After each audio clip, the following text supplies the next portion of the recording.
Hi, back again. So, this is your lesson about medieval architecture and medieval times. So, well, I'll try to illustrate that a little bit. We're talking about sort of timeline here. Now, this is way back where you have the Roman Empire. Remember that? And that expired, let's say, well, roughly around 350, 400, what have you. Okay, AD, that is, of course. Now, here is the year 1000 AD, and this is about 1200 AD, and this is roughly the period that we're dealing with. So, after the year 1000 AD, from which many people thought it would be the end of the world, a new way of building churches emerges in Europe. The period between 1000 AD and 1200 AD is usually called the Romanesque period, because it has many references to the ways the Romans built. After ages of oppression, Christianity was declared state religion by the Roman Emperor Constantine in 313 AD.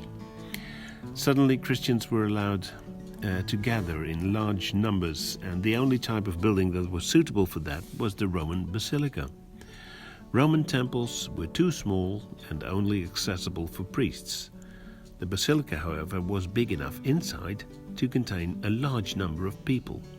The basilica used to be a building that was used as a market hall, or sometimes as a court of justice. The judge would sit at the far end of the basilica in a niche called the apsis. The basilica is built up from 3 rooms next to each other: the central nave and the two side naves or aisles.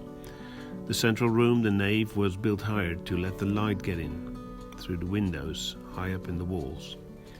From this type of Roman building, the first churches were developed. At the far end, the apsis, the judge's seat, was replaced by an altar. The apsis was extended to accommodate for the choir, and from that time this part of the church is called the choir. Also, a crossing building was added. A crossing building was added called a transept, changing the plan or the top view of the church into a cross shape. If a tower was built, it would stand apart from the church as a bell tower. Sometimes a smaller tower was built on the crossing. Now, this is what the floor plan usually looked like. You can see that in the picture. So that was all for part 1.